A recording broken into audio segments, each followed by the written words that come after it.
Hi everyone, I am going to give you another page of guided notes. This is, if you're looking at the lesson title, More Work with Parabolas. And if you look down here, it's lesson 2 of Unit 8, Quadratic Functions. I hope you guys were able to follow along on the first page for the most part, or rather the first lesson. This lesson is very similar, and it just talks about some of the characteristics of parabolas. We'll be graphing some in this lesson and graphing some, just actually like sketching some in hopes that we kind of can infer what they look like just by the equations that we're given. Now, we really focused on minimums and maximums last lesson. And we're going to actually talk more about what they are in this lesson in regards to how we can identify them and how we know whether or not a quadratic has a minimum or maximum by just looking at the equation.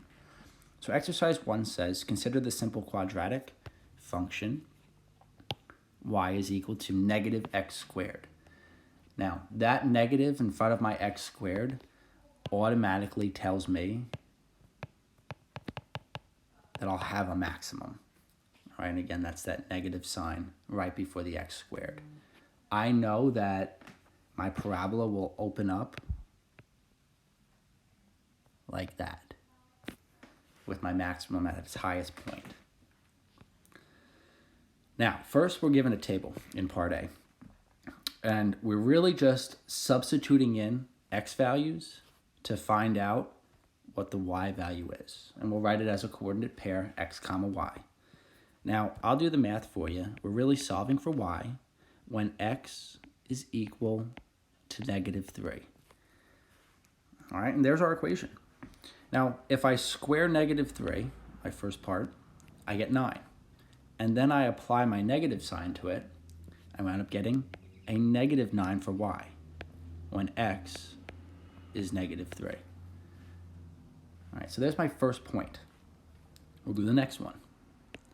When x is equal to negative 2, what is my y value? Well, I look at my equation again, I do some math, and I say negative 2 squared is 4, and I apply my negative sign, and I get a negative 4. Now you should start to see a pattern here. These are my square numbers, 9, 4, 1 is a perfect square. Case in point, my next point will be negative 1, comma negative 1. Following that, I know that if I use 0 as x, I'll get a 0 for y. And I'm going to do my next point when x is equal to 1 by hand, where I substitute a 1 in for x, I square that to get 1, and applying my negative sign brings me back to negative 1 as my y value, as x is equal to 1. Now you should see some symmetry starting to form, with your maximum point being 0, 0, also known as your turning point of the function. Now, going from there, I can more or less fill in the rest of the points based on the points I've already found, knowing that quadratics are symmetric and that the points must align with each other. Now, I have 7 points right here I can graph. I'm going to always start at my minimum or maximum. In this case, it is a maximum. I'll graph the second point on both sides of the y-axis, followed by the third point, negative 2, negative 4, and 2, negative 4. And the last two, negative 3, negative 9, positive 3, negative 9. And notice, there's my parabola. Better known as my quadratic function with a maximum. And it opens downward. That's how we call that. We say it opens downward. Now, moving on from there, if we're talking about the range of my function, we have to remember that range represents y values, and domain represents x values. I want to find my range of this function. Where does it go or travel on the y-axis? Now clearly it goes down to infinity, or rather negative infinity. And it goes all the way up to 0 on my y-axis. It touches 0. Therefore, we can include 0 in my range. I'm going to just write it actually a little different. We're going to start with my lowest value, obviously, negative infinity. And we're extending my range all the way up to 0 and including it with my closed bracket.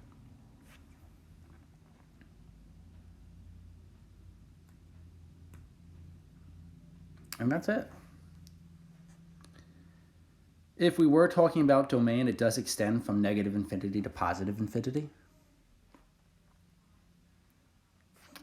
And my axis of symmetry, just going off of what we learned last lesson, does actually fall on that line, x equals 0, better known as the y-axis. Now, we really want to know and focus on whether or not parabolas open upward or downward, meaning do they have a minimum or maximum? And we also want to focus on how narrow or wide they are. And we're going to look at those two things in our next exercise. So, cross off exercise 2. I mean, you can feel free to graph both of those, or rather all three of those functions. But for the time being, I want to focus on what I just talked about, opening upward or downward, and the narrowness or wideness of a graph. So I'm going to flip over to my next page. Now, exercise 3 has 6 graphs to sketch, all of them quadratic functions known as parabolas. And you'll see my first 3, A, B, and C, all have positive coefficients attached to my x squared term. What does that tell me? Well, if you're saying that it tells me I have a minimum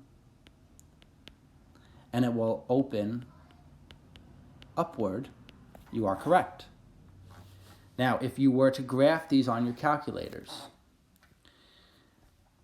as the coefficient gets further away from 0, the graph narrows. If it was closer to 0, like a fraction, the graph would widen. And you'll see what I mean by that. Now my first graph, I know it's y equals 2x squared. Well, the graph of x squared is very easy. And I'm going to write that actually in black right here.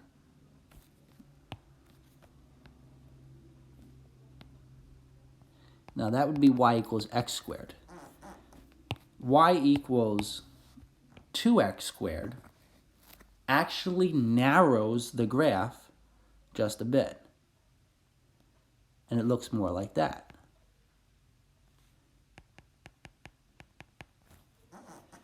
Now, what do you think is going to happen when I graph y equals 3x squared? What could possibly happen to the graph as compared to y equals x squared and y equals 2x squared? If you said it's going to narrow even more, you're correct. Y equals 3x squared might look a little something like this. Now, granted, this is just a sketch, but it's just a little bit narrower than the graph we just made, y equals 2x squared. And what about y equals 4x squared? Yes, it is more narrow than the graph of y equals 3x squared. So you see what this coefficient does to the graph. It just makes it either narrower or wider. Now moving on. We said that all of those functions, quadratic functions, had minimum values because the coefficient was positive. Now if we look at the next 3, y equals negative 2x squared, negative 3x squared, and negative 4x squared, all of these will have maximums and open downward. Now, granted, there are still some constraints that we have to talk about. As per the examples we just did, the coefficients tell you whether or not the graph will narrow or widen. Now, granted, as compared to the x squared function, the negative 2x squared will be narrower. It might look a little something like this. Oh, Mr. Novotny made a boo-boo. What did I do wrong? Yes, I made a minimum rather than a maximum. All of these graphs should open downward. Y equals negative 3x squared will be a little bit narrower than the graph I just made and still open downward. And y equals negative 4x squared will be even narrower and still open up downward. And there you have it. Now the last point we'll make. These statements are very helpful in understanding parabolas. It says the parabola will open upwards and it'll look like this, meaning a U, if, and this is a big if, we have to talk about our value of A, the coefficient attached to the x squared. If A is greater than 0, meaning a positive number, we will have a minimum y value and the graph opens upward. If the graph opens downward and looks like an upside down U, we will have an A value that is less than 0 or a negative number, and the function will have a maximum value. And that's exactly what I tried to portray in those last 6 examples. All right, so what you can take from this is your value attached to x will determine if you have a minimum or maximum. It'll tell you if the graph opens upward or downward. Now, depending on the size of the coefficient, will tell you whether it's narrower or wider. And that's about it. I'm going to hold off on the notes on this page for now. And hopefully in about 2 days, I'll move on to this homework page with some multiple choice questions. All right, but I want you to digest this, try to understand it to the best of your ability. Email me with questions. I'm going to have a Google Meet on Friday if anybody needs to discuss it. And that's it. I hope you have a wonderful rest of your day. All right, see you guys.